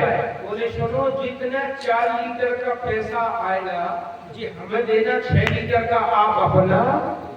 हाँ, अब भाई तेगी बाजार या जौनपुर जैसे शहर में ले जाओ 60 रुपया लीटर, 60 रुपया शुद्ध भैंस का दूध, सब लाइन लगी है, तो उसका पूरा दूध 8 लीटर बिक जाता है। अब हमारा 4-6 महीने भैंस ने दूध दिया, 4-6 महीने दे दिए, तो उन्होंने बढ़िया बंधु रुपया इकट्ठा किया, 10-20 हजार हो गया।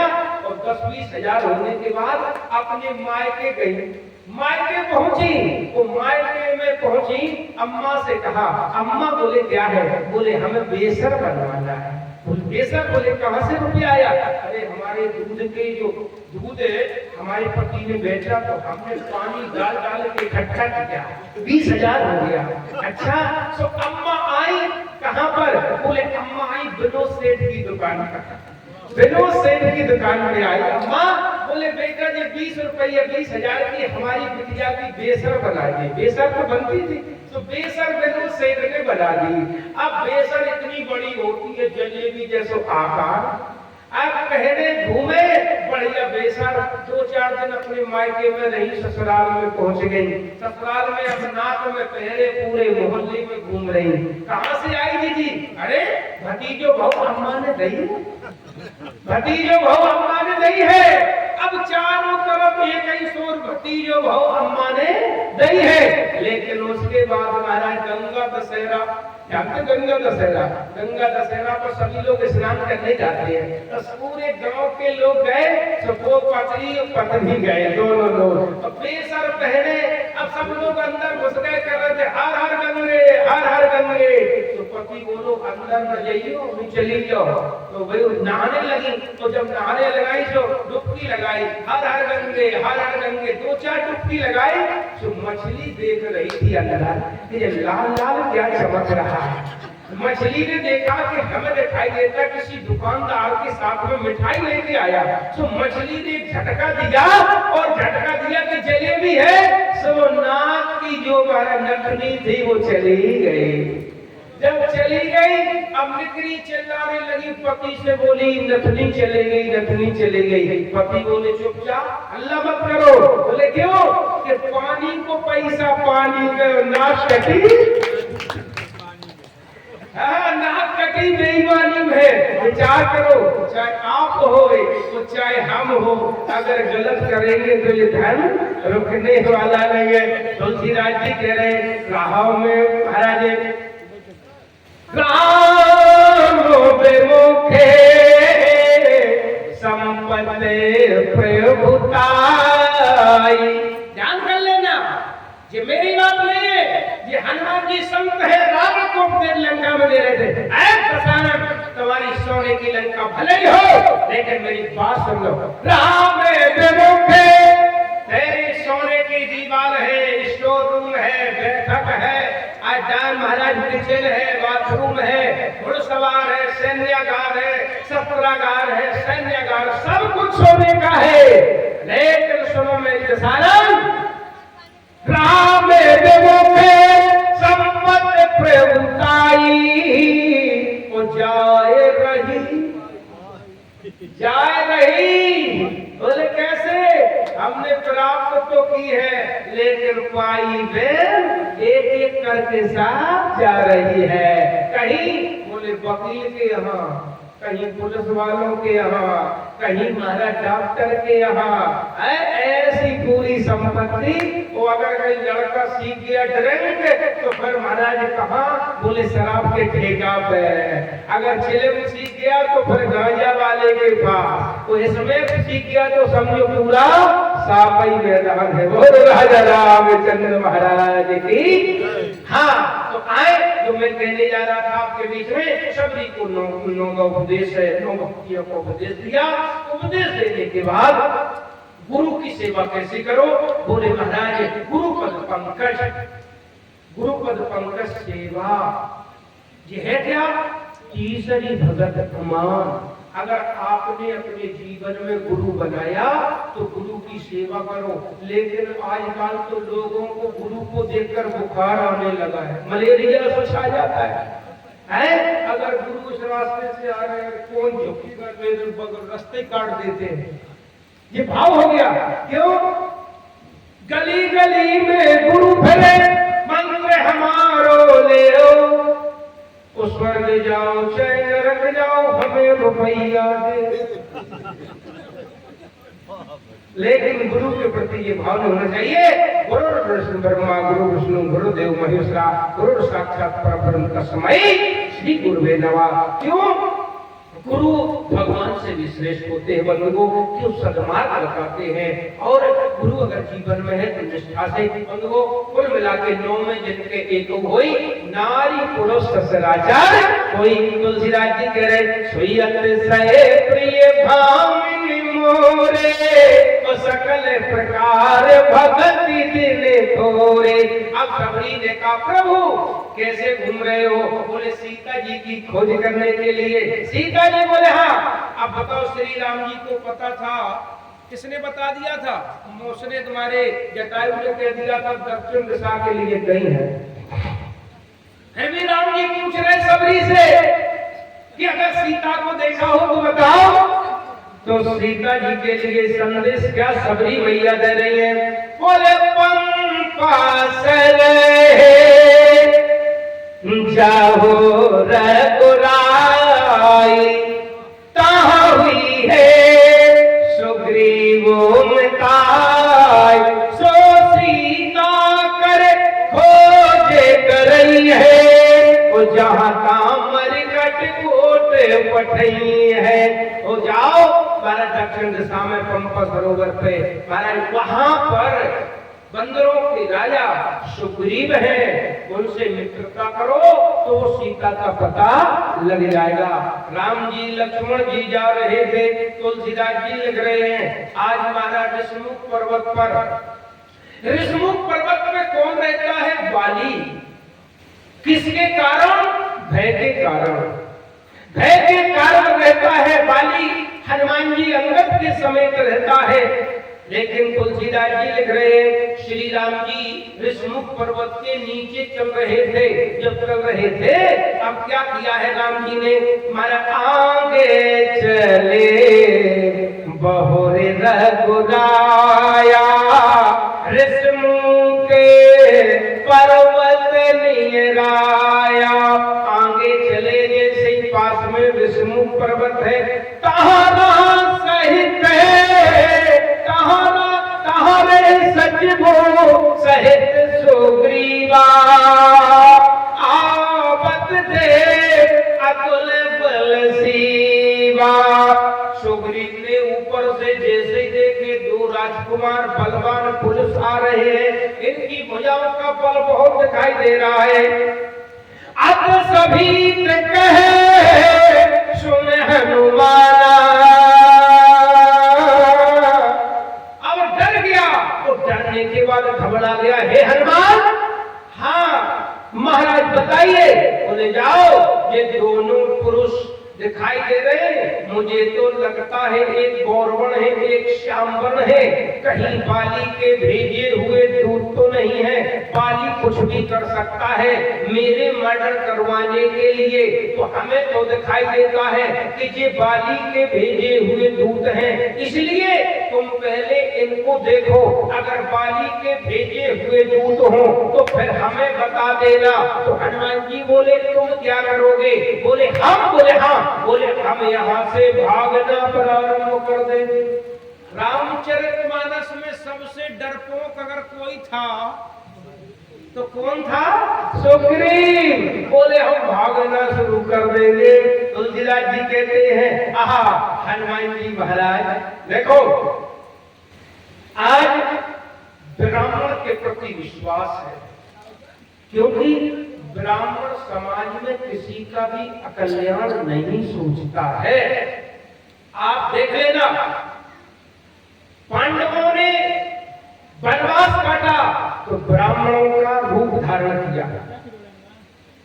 अच्छा, महाराज कन्हैया ने अगर इंद्र के पास जो महाराज कन्हैया गए कुंवर गए कुंडल कवच मांगने के लिए, तो ब्राह्मण का वेश धारण किया। हनुमान जी महाराज है बिटिया, अगर कोई हनुमान जी महाराज ध्यान करो, हनुमान जी महाराज अगर राम जी के पास गए तो ब्राह्मण का रूप धारण नहीं करके, अच्छा एक नहीं बहुत, क्योंकि इस समाज को ब्राह्मणों के प्रति महाराज विश्वास है कि ब्राह्मण अकारण किसी का अमंगल नहीं चाहता है, सारे समाज का उत्थान ही चाहता है। इसलिए आज भी ब्राह्मणों को लोग सम्मान करते हैं, वो ब्राह्मण कभी किसी को बुरा नहीं चाहता। बंधुओं, आज हनुमान जी महाराज ने क्या किया है? तुलसीदास जी कह रहे बोले विप्र रूप धरे कपिता मात नाये अस पूछे तो भयो। जैसे ही हनुमान जी ब्राह्मण का रूप बना के गए, राम लक्ष्मण को देखा, तुलसीदास जी कह रहे जैसे ही आज विप्र रूप धर कपिता गयो मात नाय से पूछत भयो, मस्तक झुका के पूछने लगे। राम जी ने मन ही मन कहा हमें दिखाई देता ये असली ब्राह्मण नहीं है। बोले क्यों? बोले इसलिए नहीं, ये ब्राह्मण कैसे ये क्षत्रिय की आंखें झुक रहे हैं, ये बने भय ब्राह्मण है, ये असली नहीं है। ये क्षत्रिय की आंखें ब्राह्मण कभी झुकता ही नहीं है। लेकिन तब तक हनुमान जी ने कहा अगर हम नकली ब्राह्मण है तो तुम भी असली क्षत्रिय नहीं हो। बोले वो क्षत्रिय किस काम का जो ब्राह्मण को देख के झुक न जाए? अगर हम भी झुके तो तुम भी तो नहीं झुके हमको, इसलिए अगर हम बने भय है तो तुम भी बने भय हो। लेकिन तुलसीदास जी क्या कह रहे हैं? महाराज ये मात नाये अस पूछे तो भयो, पे रूप धरे कपिता गयो को तुम श्यामल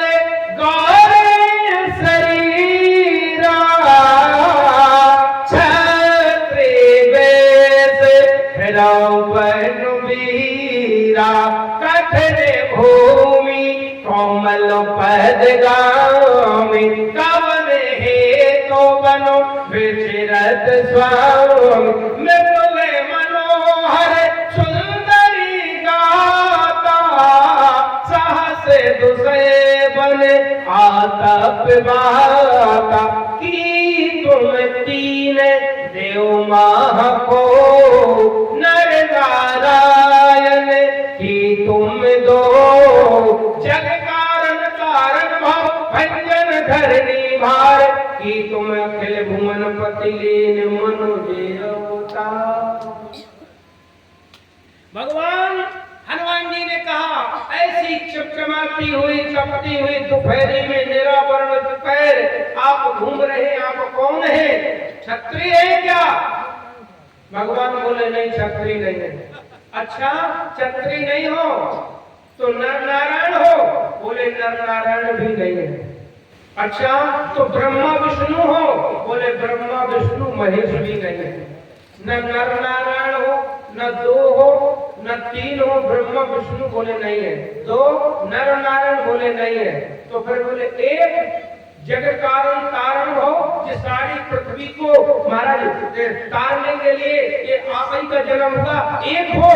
भगवान बोले सुनो, ना हम क्षत्रिय है, ना हम ब्रह्मा विष्णु महेश है, ना हम नर नारायण है, ना हम एक हैं। एक का मतलब एक हो हम द्वितीय नास्ति, एक ब्रह्म होता है। बोले ना हम ब्रह्म है। तो हनुमान जी बोले श्रीमान जी फिर आप कौन है? कौन है? बोले हाँ। अब आप देखें हनुमान जी ने कहां से शुरू किया था? आज हिंदी वर्णमाला का पहला अक्षर, हिंदी वर्णमाला का पहला अक्षर क्या है?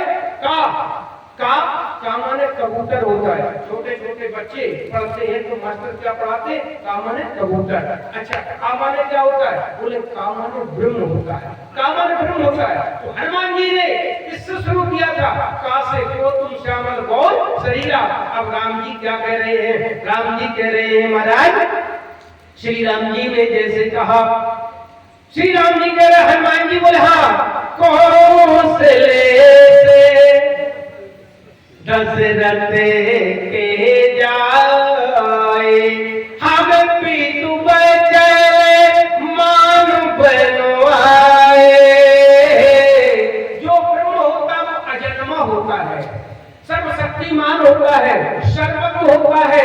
अच्छा हम तो अपने पिताजी की आज्ञा मान के बन आए हैं और जानते हो हमारे पिताजी ने आज्ञा दी है, हमारा जन्म हुआ है, इसलिए हम ब्रह्म नहीं है। और होता है ब्रह्म की एक और विशेषता होती है कि ब्रह्म है सर्वज्ञ होता है, सर्वशक्तिमान होता है। हम ये जंगल में क्यों घूम रहे हैं कि यहाँ हरी से चलो बैठे अरे विप्र फिर हमें खोजत ते। हे ब्राह्मण देवता मेरी पत्नी का हरण हो गया है तो मैं यहाँ पर खोज रहा हूँ। देखो हरि, हरि का मतलब हरण, हरि माने भगवान, तो हरि माने बंदर। यहाँ हरि हरण कहाँ हुआ? हरण हुआ है हमारे नासिक में पंचवटी पे। वो खड़े कहाँ है? ऋषमुख पर्वत के पास। राम जी क्या कह रहे हैं? यहाँ हरि, हरि हम यहाँ हरि को देख रहे हैं। तो हरि का मतलब बंदर। अच्छा निशाचर और वेदी। तो हनुमान जी बोले हरि नाम के बंदर को मत देखो, अब निशाचर और सीता जी को देखो तुम्हारे सामने खड़ा है। तुलसीदास जी लिख रहे प्रभु वरज प्रभु पहचाने पर चरना ओ सो सुख कुमार जाए नहीं वल्ला। आज श्री राम जी के चरणों में हनुमान जी महाराज लेते हैं, लेकिन इसका सुख पहुंच गया कहां पर? कहां पहुंच गया? बोले हनुमान जी पड़ गए ऋषमुख पर्वत के नीचे श्री राम जी के चरणों में, लेकिन मैया कैलाश पर्वत पे भगवान शंकर और पार्वती प्रसन्न हो रही है। अब हम कहें प्रधान जी रसगुल्ला आप खा रहे हो, दीपावली आ रही है और कहो हमसे भी हमें स्वाद मिल जाए, कैसे मिल जाएगा? है हनुमान जी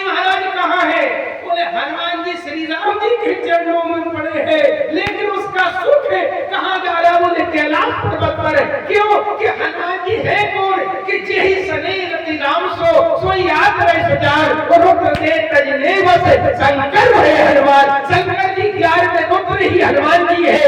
अब जब देखा कि हमारे अंश के 11वें रुद्र के आज हनुमान जी राम जी के चरणों में पड़े हैं तो खुशी शंकर जी को मिल रही है। तुलसीदास जी कह रहे हैं आज प्रभु पहचाने परयु कहे चरना सो सुख उमा जाए नहीं बरना। जय श्री राम जी ने देखा हनुमान तुम मेरे पास तो आए हो लेकिन ये बताओ तुम कपट के बन के क्यों आए हो? कपट के बोले हाँ। अरे कम से कम ब्राह्मण का रूप बना के कपट के बन के आए हो, जब तुम बंदर हो तो कपट बन के क्यों आए हो? अच्छा टेढ़े बन के क्यों आए हो, सीधे बन के क्यों नहीं आए? सीधी सी बात तुम ब्राह्मण आए सीधे बंदर ही बन के आते, लेकिन ये ब्राह्मण का वेश बना के क्यों आए? सीधे बन के क्यों नहीं आए, टेढ़े बन के क्यों आए? हनुमान जी बोले प्रभु बताएं। बोले हाँ बताइए कि मैंने देखा कि आपके पास में 2 वस्तु है। बोले कौन कौन? बोले एक तो धनुष है और एक बाण है। और धनुष टेढ़ा है और बाण सीधा है। तो धनुष सदा टेढ़ा धनुष आपके कंधे पर रहता है और बाण सदा आपसे दूर चला जाता है। तो मैंने सोचा कि राम जी के चरणों की सेवा करनी है, अगर कहीं बाण की तरह रहेंगे तो प्रभु मुझे दूर कर देंगे, इसलिए मैं तो आज धनुष की तरह है टेढ़ा बन के आया हूँ, मुझे सेवा करनी है। तुलसीदास जी कह रहे हैं एक मंद में मोह बसे कुटिल हृदय अज्ञान पुन प्रभु मोह विसारियो दीन बंद भगवान। अब जैसे हनुमान जी महाराज ने परिचय दिया अपना, राम जी ने परिचय दिया अपना कि कौशलेश दशरथ के जाए हम पितु वचन मान बनाए, यहाँ हरि निश्चर वैदई विप्र भय हम खोजत ले आपन चरित्र कहा हम गाई तो विप्र कहो निधि कथा। अब जैसे कहा कि विप्र कहो निधि कथा हो जाई, हे ब्राह्मण देवता अपनी कथा बताओ। तो जैसे राम जी ने परिचय दिया तो हनुमान जी को देना चाहिए। हम कहां से आए, कौन के लिए क्या कर रहे, कौन के लड़का कहाँ है। लेकिन हनुमान जी क्या कहने लगे प्रभु नाथ शैल पे कपिपत राही। अरे हनुमान जी महाराज से राम जी ने कहा हमने परिचय अपना दिया तुमको भी देना चाहिए। अरे जैसे हमने परिचय अपना दिया तुम्हें देना चाहिए। हमारी माँ का नाम अंजना है, पिता पवनदेव है। अरे महाराज सुग्रीव मेरे बंदरों के राजा हैं और सूर्य भगवान के हम चेला हैं, देना चाहिए। लेकिन हनुमान जी ने कहा कि प्रभु हम इसलिए नहीं दे रहे। बोले किस लिए? कि महाराज नाथ शैल पे कपिपत राही सो सुग्रीव दास तो आही। हे प्रभु आज सुग्रीव को महाराज नाथ शैल पे कपिपत राही सो सुग्रीव दास तो आही। 6 किलोमीटर विष्णुमुख पर्वत पे हमारे बंदरों के राजा रहते हैं। हे प्रभु उनको दास बना लो। दास बोले हाँ। राम जी ने कहा दास का मतलब होता चेला। तो चेला ऐसे बनाया जाता है, चेला को देखना पड़ता है कैसा है, कहीं गलत तो नहीं है। नहीं गुरु महाराज गुरुओं का गुरु चेला आपस में मिल जाए। लोभी गुरु लालची चेला होए नरक में ठेलम ठेला। इसलिए गुरु कैसा बना हो आपको बताए। गुरु कैसा होना चाहिए जानते हो? गुरु बोले पानी पियो जान के। बिस्लरी को है कि कुआ को है कि बोरिंग को है कि टंकी को है, पानी पियो छान के नहीं। हम चाहे कुछ घोड़ दे मैं तुम छान ले तो क्या मतलब है? तो पानी पियो जान कौन को है, कैसो है, कहाँ को है। पानी पियो जान के, वो गुरु करो छान के। गुरु के बारे में 2-4 जगह पूछो, कैसे है, क्या व्यवहार है, क्या करते हैं, कितने सेवक है और कितने आश्रम है। कोई केसेस में तो नहीं फंसे, नहीं आसाराम बापू जैसे गड़बड़ हो जाए। क्या करो तो पानी पियो छान के और गुरु करो जान के। तो सुग्रीव कहने हनुमान जी बोले कि प्रभु 6 किलोमीटर ऊपर रहता है सुग्रीव, उसको दास बना लो। दास बोले हाँ, अरे वो मेरे पास आएगा तब दास बनाए, नहीं प्रभु दास मत बनाओ। तो फिर क्या करे? बोले ऐसा करो, सही सन्नाथ मैत्री कीजे, अरे दीन जाने ही निज पद दे। आज दीन जानते हे प्रभु बहुत दीन है। अब ऐसा करो, बोले क्या? बोले मित्रता कर लो। मित्रता, राम जी बोले मित्रता जानते हो कैसी होती? बराबरी से होती है। बोले प्रभु मुझे पता है कि मेरे राजा सुग्रीव की और आपके लक्षण एक मिल रहे। बोले क्यों? बोले प्रभु आप सुनो, हनुमान जी ने कहा प्रभु आप जंगल के राजा। जंगल के राजा? बोले हाँ। क्यों? कौशल्य मैया से आपने कहा था पिता दीन मोहि कानन राजू, आप जंगल के राजा। तो हमारे महाराज सुग्रीव बोले बंदरों के राजा। तो राजा की राजा से दोस्ती। अच्छा और बताए प्रभु आपकी नारी का हरण हो गया, तो हमारे राजा की नारी को उनके भाई ने हरण कर लिया, इसलिए लक्षण मिल रहे हैं। और बताए प्रभु आपका वंश सूरवंश है, आपका वंश सूरवंश है। वो हमारे सुग्रीव बोले सूरपुत्र है, इसलिए आपके लक्षण मिल रहे। वैर प्रीत बराबरी से करना चाहिए, इसलिए तेहि शरणनाथ मैत्री कीजे। तो बोले जी दास का पद खाली हो जाएगा हनुमान जी। तो हनुमान जी बोले प्रभु जब आपकी सुग्रीव की मित्रता हो जाएगी, जब दास का पद खाली हो जाएगा, तो फिर हनुमान रूपी दास को पद सेवा का मिल जाएगा। अच्छा ये बताओ तो 6 किलोमीटर ऋषमुख पर्वत पर कौन ले जाएगा? कौन ले जाएगा? कौन ले जाएगा? बोले हाँ। हनुमान जी बोले प्रभु वो बहुत डरपोक आदमी है। डरपोक? बोले हाँ। बोले 2 तरह के मरीज होते प्रभु, एक तो छोटा पूरा अगर बुखार आ जाए किसी को तो भैया वो डॉक्टर के पास पहुंच जाता है मरीज। वो अगर कहीं उसको ज्यादा तकलीफ है, हार्ट अटैक का पेशेंट है, तो फिर डॉक्टर को मरीज के घर जाना पड़ता है। तो सुग्रीव जो बड़ा हार्ट का पेशेंट है, बहुत डरता है प्रभु, इसलिए आपको ही उनके पास जाना पड़ेगा हमें।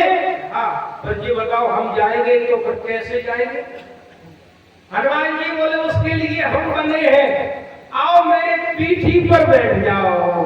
अरे हनुमान जी की आपने प्रतिमा देखी है सब लोगों ने, तो राम जी और लक्ष्मण जी कहाँ बैठे हैं? कंधे पर बैठे हैं, कंधे पर बैठे हैं। लेकिन तुलसीदास जी कहते ये तो भाई हमारे क्या बोलते मूर्ति, जो मूर्ति कलाकार उन लोगों ने बनाई है।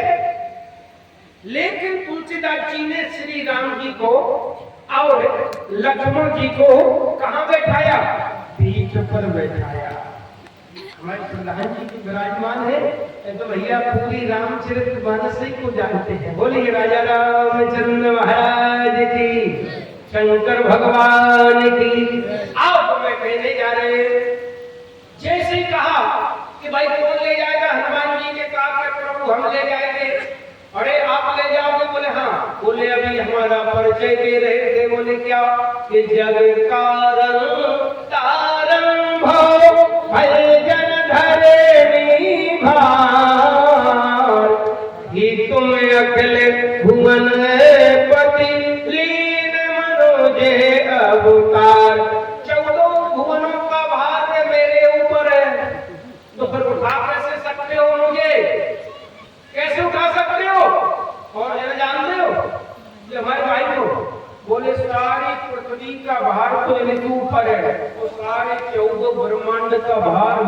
ऊपर है, उठा सकते हो? हनुमान जी बोले प्रभु वैसे तो हिम्मत नहीं बन रही थी, लेकिन आपने परिचय दिया कि कौशलेश दशरथ के जाए। जब कौशल्या मैया के यहाँ आपका जन्म हुआ तो कौशल्या मैया ने आपको गोद में खिलाया होगा, दशरथ ने गोद में खिलाया होगा। राम जी ने कहा हाँ, तो दशरथ जी ने गोद में उठाया? बोले बिल्कुल। अच्छा, तो तुम्हें कौशल्या जी ने गोद में उठाया? बोले हाँ। तो बस हनुमान जी बोले कि कौशल्या गोद में उठा सकती है, दशरथ जी उठा सकते हैं, एक ब्रह्मांड नायक को तुझे बंदर ने भी थोड़ी ताकत बढ़ाई है कि हम भी उठा के देखे। प्रभु आओ मेरे पीठ पर बैठ जाओ। अब लक्ष्मण जी बोले भैया हमें दिखाई दे तो बंदर बहुत होशियार है। बोले क्यों? बोले कुछ गड़बड़ न कर दे, कुछ गड़बड़ न कर दे बंदर।